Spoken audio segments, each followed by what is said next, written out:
I'm exhausted. I've not been making very good content this week. I've been working a lot. I've been exhausted and I haven't really had any fun things to film. I'm going to be honest with you. So this week might suck. I may have to put several days together. I'm not entirely sure how I'm going to edit this yet.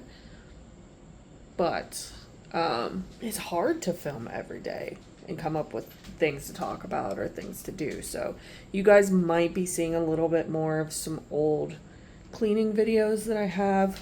And I'm going to try to do my best moving forward to try and build some sort of better content to put out there, at least like 10-minute tidies or something small that I can do for a little while after work. Today I worked early. I got up at 4 o'clock in the morning and now it is 7 p.m. I just got done editing a video. I'm exhausted. I don't want to do anything else tonight, and I'm not. So, there's that. I've been eating like crap this week.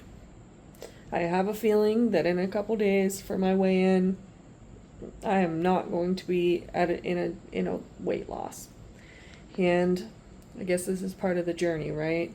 The ups, the downs. I'm in a weird spot right now where I had that cheat day and now I just feel bloated and gross. Oops, sorry. Amy, what you looking at? You're so pretty.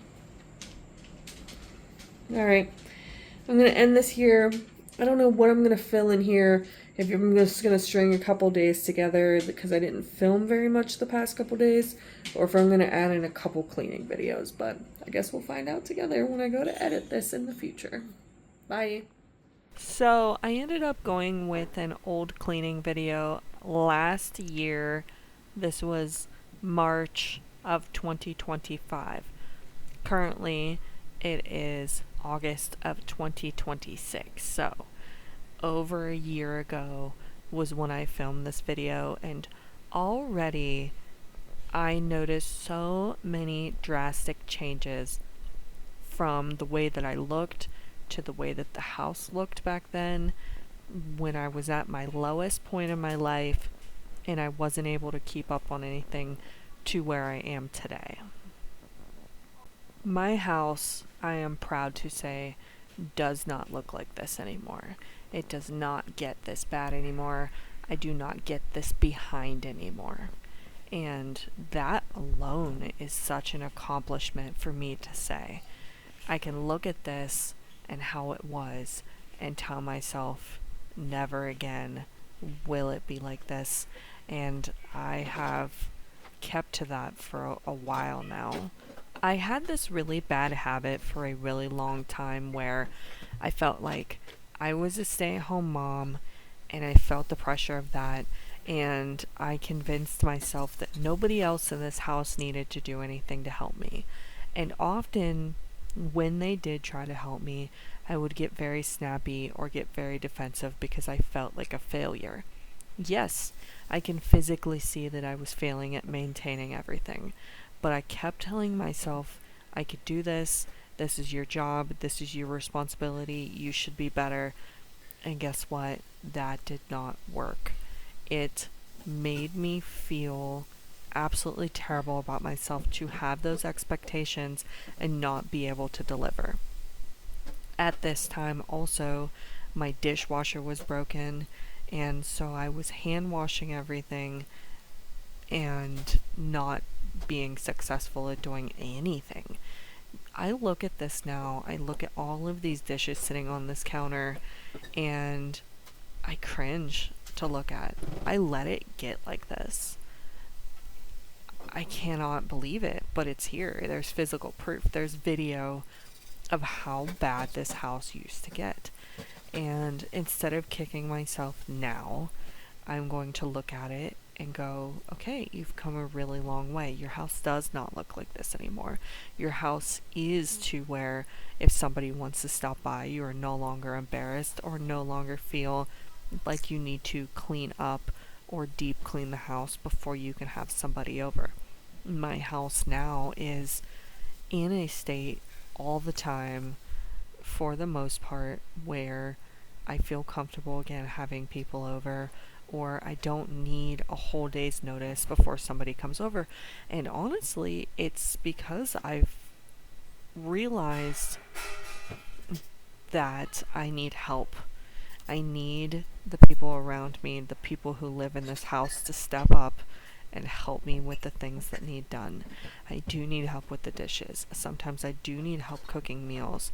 I'm one person who could barely take care of themselves from day to day, who put the weight of the world on their shoulder, and I didn't think anybody else needed to have a job in this house.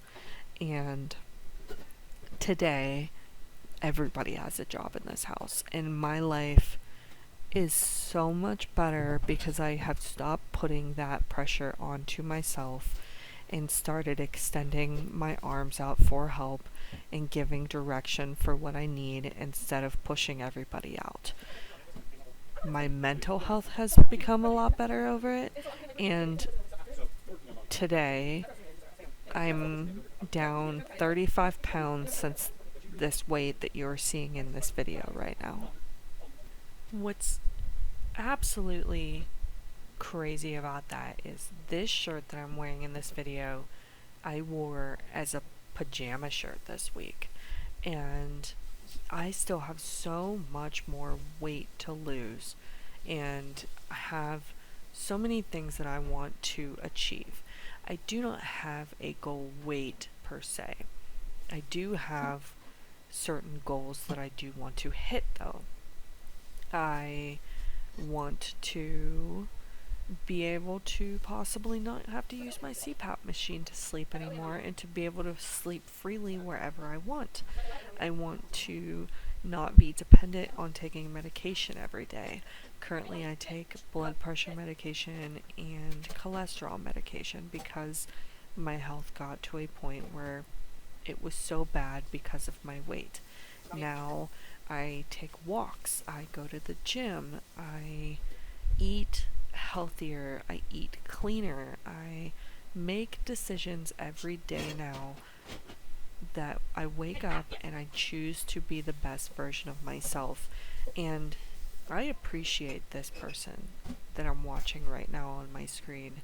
I appreciate her because without her, I wouldn't be the person that I am today. I do appreciate the hardships she went through. I appreciate the depression that she went through. I appreciate the fight that she had every single day to wake up, and even when she felt like she needed to put the weight of the world on her shoulders, she still woke up every day and tried the best that she could. I love this person that I'm watching on this screen right now. Despite the fact that she was failing, despite the fact that she was not being the best mother, she was not being the best wife, she was not being the best to herself, there are so many things that I can look at and go, but you did the best you could, and I love you for that. I am starting to have non-scale victories. Today, I realized for the first time in a really long time that I was able to put on regular tennis shoes and bend over and tie my shoes without feeling out of breath. I was able to put on my shoes and tie them without feeling out of breath. That is an insane sentence to say, and unless you're there, you don't know what I'm talking about. But that feeling alone today made me go, wow, I really am starting to make a difference in my body. I am able to start walking longer. That's a great non-scale victory.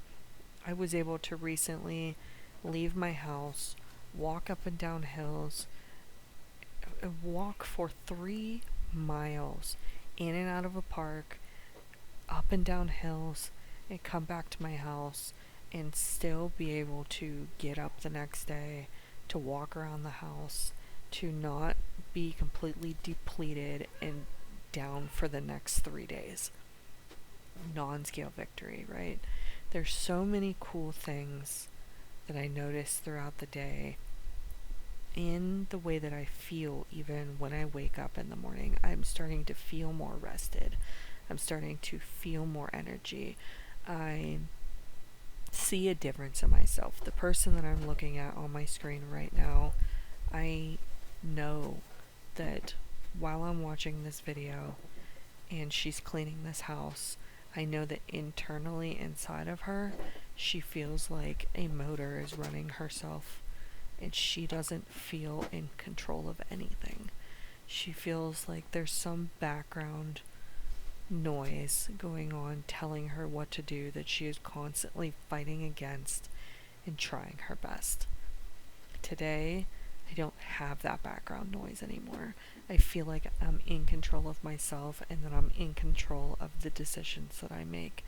And I do not feel that heavy weight of depression that this woman felt. And like I said, I still absolutely adore her because I know how she felt.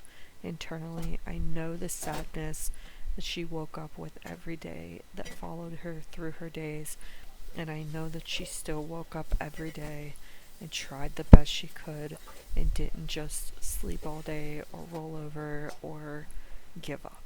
And because of her fighting to keep going, today I'm able to tell you that I'm becoming a better person because of her. A couple non-scale victories that I'm waiting for. The day that somebody looks at me who I barely know and goes, "Have you lost weight?" I have not gotten that yet. People who know me know that I'm on this weight loss journey. It's summer. I don't really go out a lot, but I'm waiting for somebody who I don't talk to regularly to notice that I'm losing weight, if that makes sense. I also want to go ride roller coasters next year. Currently, I'm too afraid that I'm too big, that I won't fit into the roller coaster or be able to enjoy it. Also, being able to fly on a plane. Last year, actually, around the same time that you're seeing me in this video was around the same time that I flew. And I could barely buckle the seatbelt. And I had the flight attendant staring at me, waiting for me to buckle as I tried to suck my gut in and push the seatbelt underneath my gut and squeeze the seatbelt onto myself. I could barely get it to clip on. I almost could not.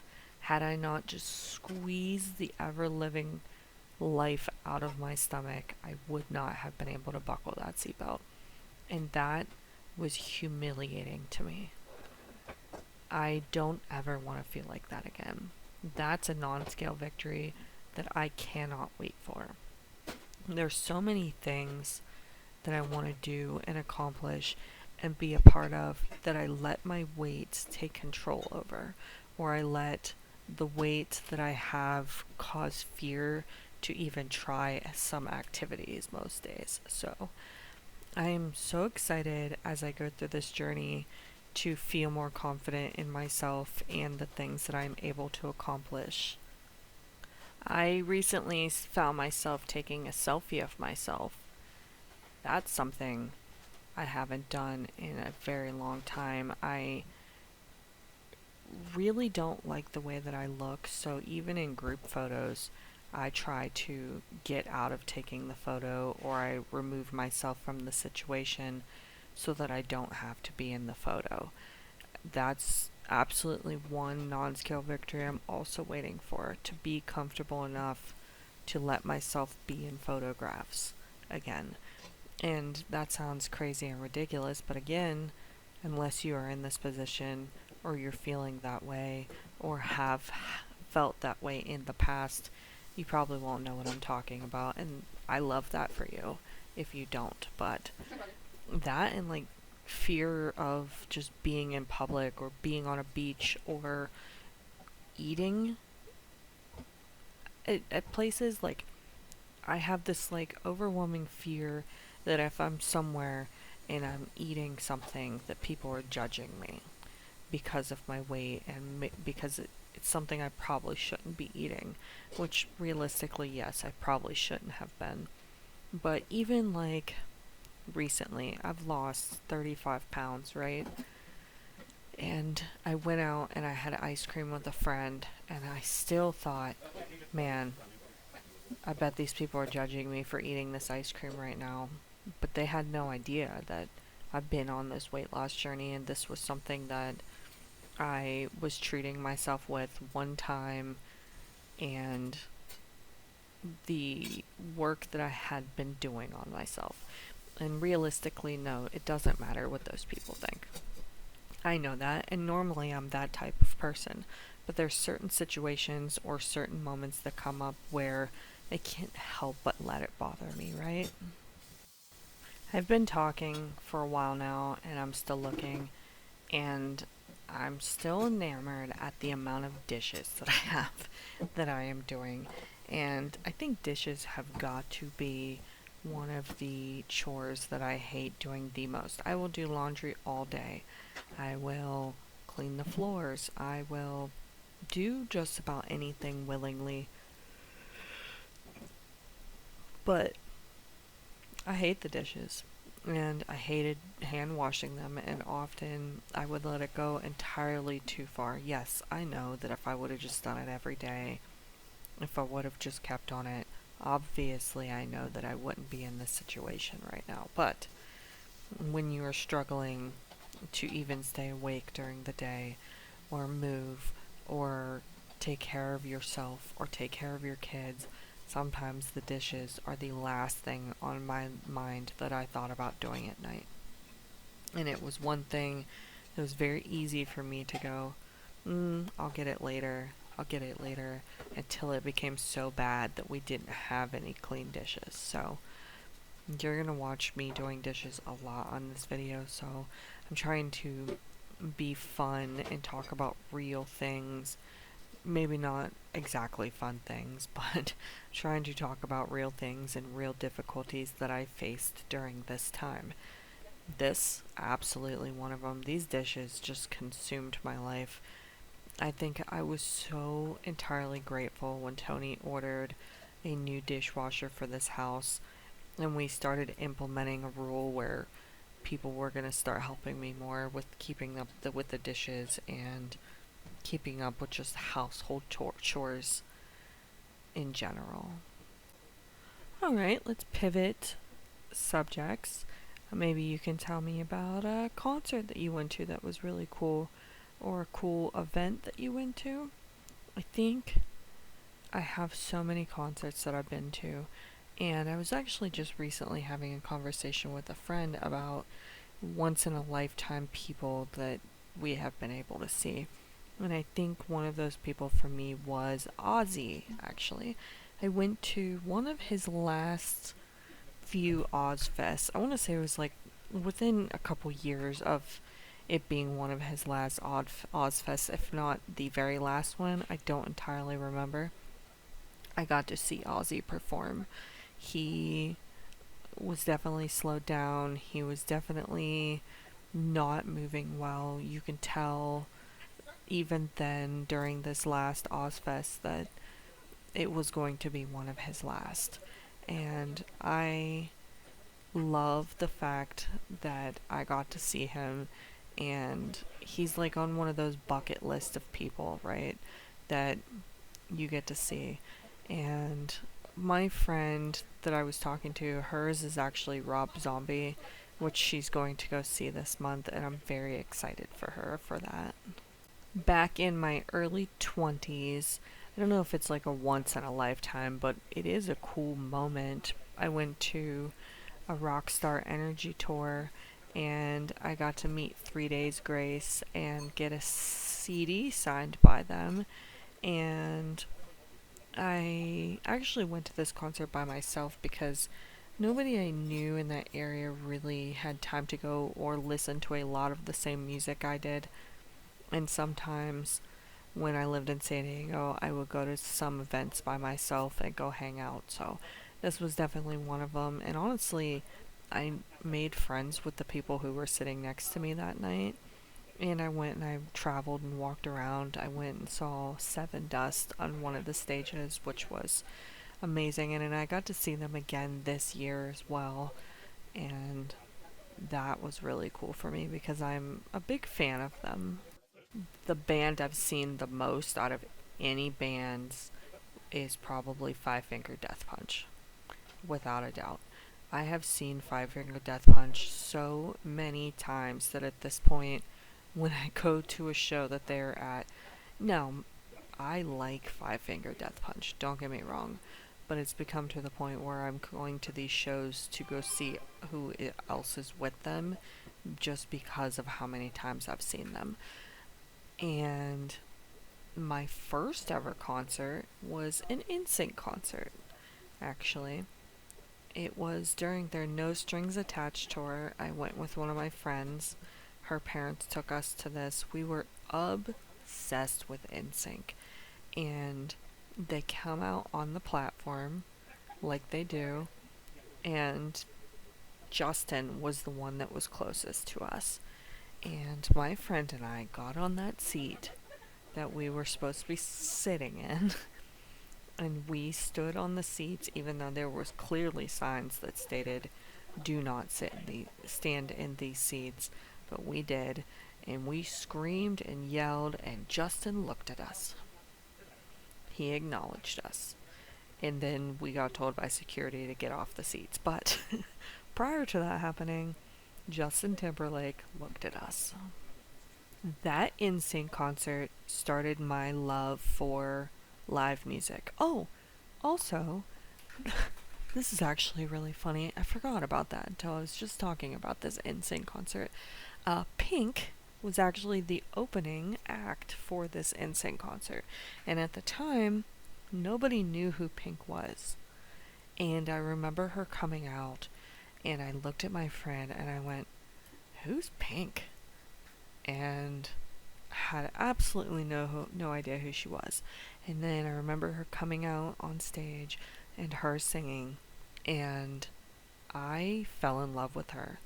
I loved her music. I didn't even know who she was when she first came out, but I ended up leaving that concert and became a fan from that day. It was so well done and one of my most memorable concerts to date was my first concert ever. A few years ago, a friend of mine called me and asked if I wanted to go see Backstreet Boys, and I had never seen Backstreet Boys yet. As an adult with adult money, heck yes, I want to go see Backstreet Boys. Now, the problem was this concert was 4.5 hours away from us. So I had to drive 4.5 hours to this concert. So we drive there. We ended up getting a hotel room and stayed in the hotel. We go to this Backstreet Boys concert and we get in and everybody's sitting in their seats and the show's about to start and thunder and lightning and rain just smack down on the stadium. It is an outdoor stadium that they are playing at. They end up evacuating everybody out of the stadium for safety reasons because Backstreet Boys can't play that night. And so they ended up canceling the concert after I drove 4 hours there. They said that they were going to tell us when they were rescheduling. They rescheduled for a month later.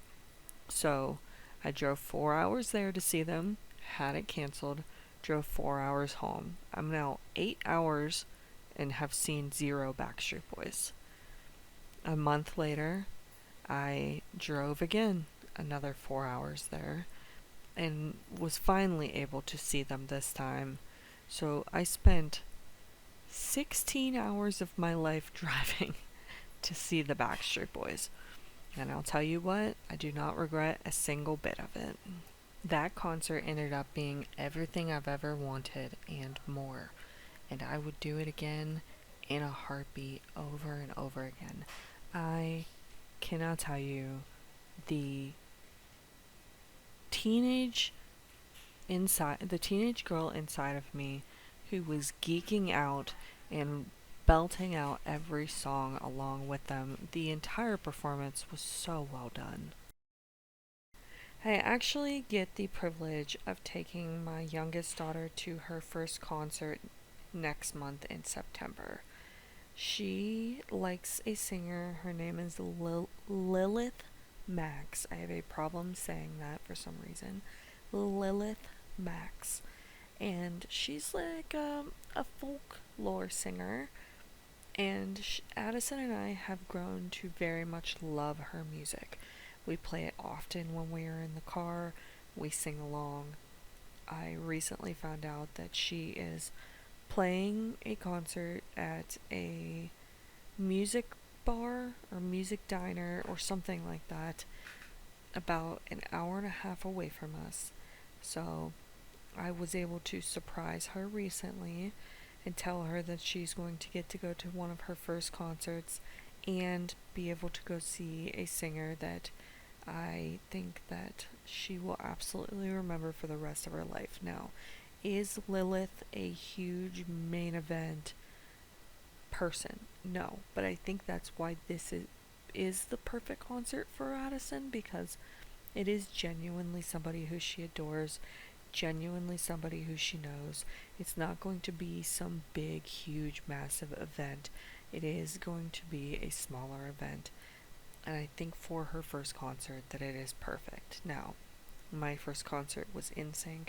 I would love to be able to take her to see somebody like Olivia Rodrigo or Taylor Swift or Cat's Eye or something like that. But for now, her first concert, I feel comfortable taking her to a smaller venue with a smaller singer and seeing how she does. And then I'm hoping later on soon I can snag some tickets to one of these big events to also take her for her second concert. I think being able to see NSYNC, see Backstreet Boys, and see Ozzy in my lifetime would totally be enough to be one of my three bucket list people. Let's see. Who else would I love to go see that I haven't seen? That's a really good question. I've seen so many bands that I'm really going to have to think about this for a second. While I'm thinking about that, I'll tell you somebody who I would have loved to have seen with all of my heart would have been Michael Jackson. I think that would have been the one of my top bucket list singers to have been able to see. And I am very saddened by the fact that I never did and never will be able to, because I am completely jealous of the people who were able to see him. I actually just Googled a list of like bucket list singers, and then I remembered that I've also seen Metallica. That is off the list as well. Who else do I have left to see? I am desperately trying to search for somebody who sticks out as somebody who I would absolutely love to see. I mean, obviously, you have people like Dylan, like Dolly Parton, the Beatles. I mean, you name it, the list goes on and on of people who I would have loved to have seen. That list will never stop. I'm talking about currently bands that still tour or still have a chance of going on tour or putting on a performance at some point. Um, those are the ones that I'm talking about. That I'm trying to think of who I have not seen yet, who I possibly could see. Not somebody who I wished I could have seen at this point. I guess maybe Taylor Swift, because obviously, although I'm not like this massive, huge, big Swiftie, I do think that she probably puts on one heck of a concert, and I feel like the vibe of the people at that concert and all of the singing and the camaraderie that goes on at these concerts would be really cool to see once in my life and to be able to attend. So I think maybe I could put Taylor Swift on that list for sure. But I don't know if she would be like my end all be all. I adore Swift. I adore Taylor. I adore what she does. I love that she has been able to put out so many top chart music worthy, just gorgeous songs. I love her voice. It's Eminem. 1,000% Eminem. Why didn't I think of that? I grew up adoring this man just like most people did. The more that he pushed you away, the more that you loved him. If he went on tour again right now or sang again right now, I would climb mountains to be able to go see him. That's my number one. Absolutely Eminem, hands down. I wouldn't be able to wait to see Eminem if he would go on tour again. Do I respect that he took a step back? Yes, I absolutely respect him. He did what he needed to do, he ruffled the feathers, he became this persona, and he made his money, and he took a step back. I adore that for him. But, Em, if you ever come back, I would move mountains to see you. 1,000% number one. Through my search, I'm coming across more of the what ifs, the Bob Marleys, the Bob Seekers, the Bob Dylans, all the Bobs. We love the Bobs in this house. Bob Ross, although not a singer. We're a big fan of people who name them, who are named Bob. All of them seem to be quite talented, and even Addison, huge fan of all the Bobs in this house. Also, Gwen Stefani, specifically, no doubt. 1,000% also love. Even if it was just Gwen Stefani, I think I would absolutely put that on a bucket list too because she was the epitome of my girlhood, and just throwing on spider webs was an obsession of mine there for a while. I'll tell you one of the worst concerts I've seen lately, actually. Speaking of concerts, I recently saw Puddle of Mud, and the venue I was at did not do very well at the speakers and making the sound quality good, and it was a very missed opportunity for them. Did they put on a good show? Yes, for what it was. But was it disappointing? Oh, so yes. Yes, it was. I thought it would be one of those lifetime generational. Oh my god, I loved these guys when I grew up. Like, when I tell you that I loved Puddle Mud when they first came out, I had their CD and I would play it over and over and over and over and over again.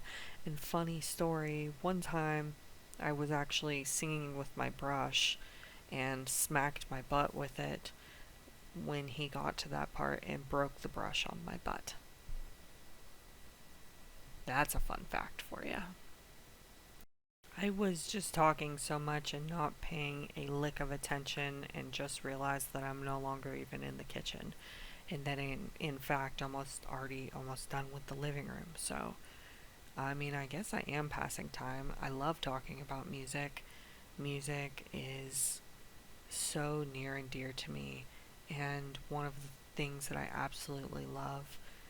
So I could probably talk about music all day, every day with the right person and banter back and forth. I'm finding it a little bit hard having a conversation with myself about music, though. So I've had to go to Google to look at certain things, even though I know in my head who I would love to see or what I would want to do. For some reason, I have to like see the names down in order to talk about it. preteen Amber was not as open to music as I am now as an adult. Preteen Amber was obsessed with pop music and Eminem. That was it. Pop music, Eminem. I wanted to hear no other music, nothing else.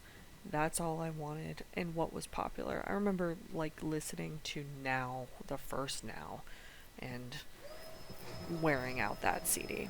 But I was not open to listening to other music. I hated the fact that my mother only listened to hair bands, and I refused. When we would be in the car, I'd roll my eyes. I'd be like, oh my gosh, I hate this music, stuff like that. But now, you put any music on, and I will sing along, or I will try to learn the music, or I will ask questions about it. Even now, like my workout playlist is all over the place. I call it my polyjammerous music. It can go from rap to punk to rock to metal to country. I have such a wide variety of music tastes that it's hard for me to stay in one genre sometimes and just listen to one singer or one genre. Addison, my youngest, actually very much reminds me of when I was younger. She's very set in her music tastes and what she likes, and anything else that I try to bring in, like pop music, she doesn't want to hear it. She will not hear pop music. However, I will say that she does have one of the most diverse music tastes of any child I've ever met. That child will listen to different things except for pop and country, but anything else. And she does adore Dolly Parton, but she is a huge fan of like Bob Dylan, Bob Seger. She listens to a little bit of everything. She's currently obsessed with Nirvana. She loves Linkin Park. She loves the rock genre, the like some pop, but like newer pop. But she is very stuck in what she likes. And sometimes she reminds me of me when I was a little girl. However, at times we also like to mess with her and play old country, which we know that she absolutely hates. So the other day on Alexa, we started playing Watermelon Crawl, blasting it on all of the Alexa devices in the house. She was losing her mind, and it was so funny. Tony and I were just cracking up as Watermelon Crawl was blasting in the background. I did not appreciate country just like her as a kid as much as I do now. My aunt loved country. I remember sitting with her and watching Chattahoochee on the TV and watching that music video, and I hated country then because I hated that the adults in my life liked it. I think that's what it is for some kids. Like, it's so uncool because my parents like it or my aunt likes it, or ew, these old people, they like this music, as as a kid. But now I will I will love every moment of it. I will dance like there's nobody watching. I don't even care. The level that I love to dance is absolutely insane.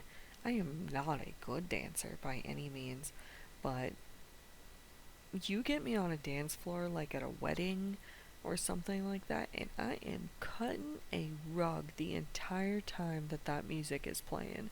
You cannot stop me. I get that music in my bones, and I'm just like, yep, this is it. And I love it because Tony is the exact same way. We actually connected on music the first time we met. I met him through work actually, and I was working around where he was working, but not exactly what he was doing. And we started talking about music one day, and we never stopped really. And even now, he's constantly sending me stuff through Spotify to listen to that he finds. We both enjoy.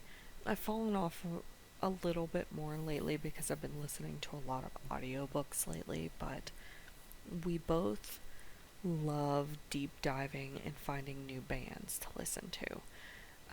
Recently, I went to a concert with him, and we found a couple new bands we liked, like Winona Fighter, and also South Arcade was a really cool one. And those are more slightly obscure bands that some people have heard of, but not everybody has heard of. It's definitely not your Michael Jackson or Taylor Swift, you know? But we love finding these small obscure bands, just like Addison does too sometimes, just like with this Lilith Max that we are going to. She discovered this band, this girl, and sent it to me, and I listened to it, and it's become one of our favorites. We love sharing music with each other. So when I met my husband, and all we can talk about is music and different concerts we had been to, and every time I see him, we would talk about a new part of music, or a new band that we saw, or an old band that we saw. And that was the first thing we ever actually connected on when we first met.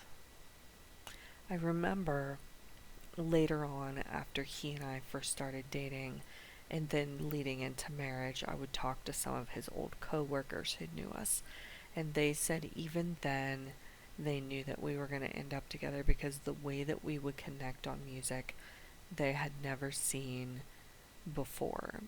They knew just the way that we looked at each other and the passion that we had about what we were talking about was amazing for them to watch.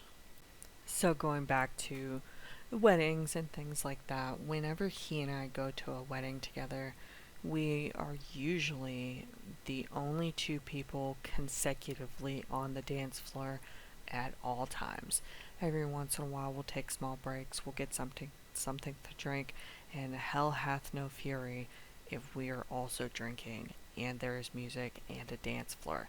You will not peel us off that dance floor until the music stops, I can promise you that.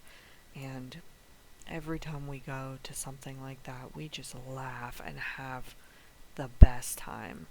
And I'm really glad I get to share those moments with him over music, and that we get to bring that love of music to our daughter as well.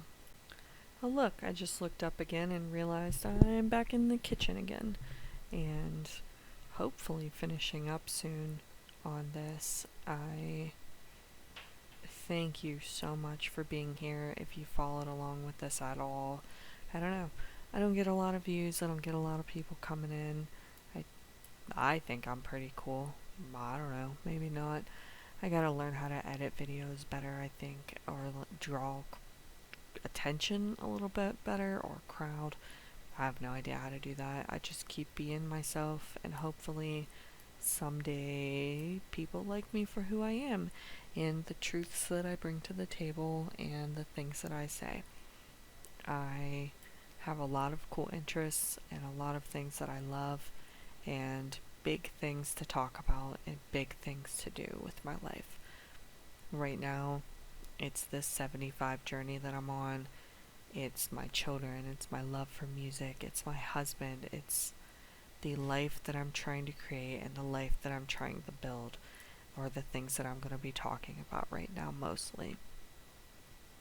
They're the adventures that I'm going on with my family. I've been out and I've been doing really cool things and experiencing really fun moments. I've been going on more dates with my husband that I've been filming. I am in love with this 75 series because I'm seeing this light come back into my eyes, in my life and the way that I carry myself, even from day one of my video that I filmed to the day that I just filmed today. I watched back a little bit and already I see such a difference in myself, and where I see just the lighter side of myself that I am falling in love with.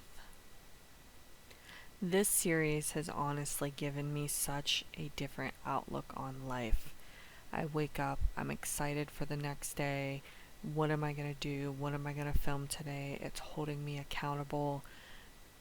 Obviously, it's not perfect. Today, you're watching a video from a year and a half ago because I didn't keep myself accountable. I didn't wake up excited. I had moments where I fell down, or I failed, or I became too tired. And so I have these backlog of videos for those moments. But for the most part, for the most majority of days, I wake up, I think about what I'm going to film today. What am I going to eat today? Am I going to the gym? Am I going to take a walk? What is today going to look like?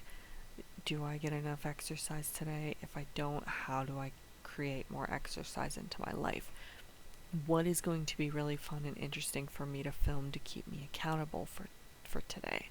And this is one of the first times where I have consecutively stuck to something aside from the keto diet that I tried.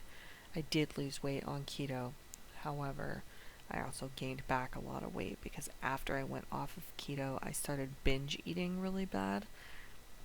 So I'm hoping with this calorie deficit and just watching my portions that it will be long-term easier for me to sustain going forward than some fad diet would.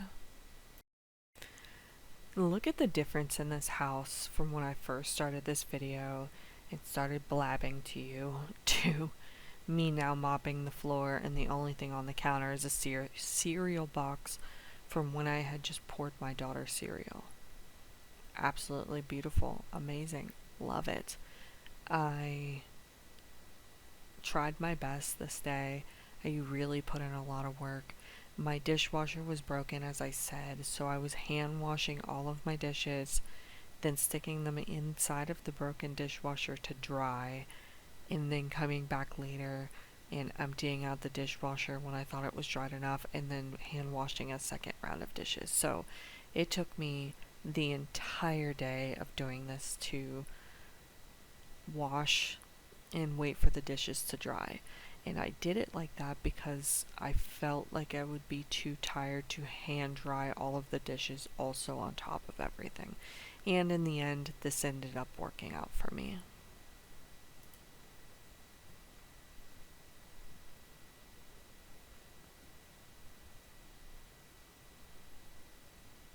As I said before, thank you so much for watching if you were here. I'm laughing because Addison kept popping up in my video, and this was the second video I tried to do, and I tried to tell her to stay out of the way, and she kept popping back in, so it was just me kind of laughing in the background about that.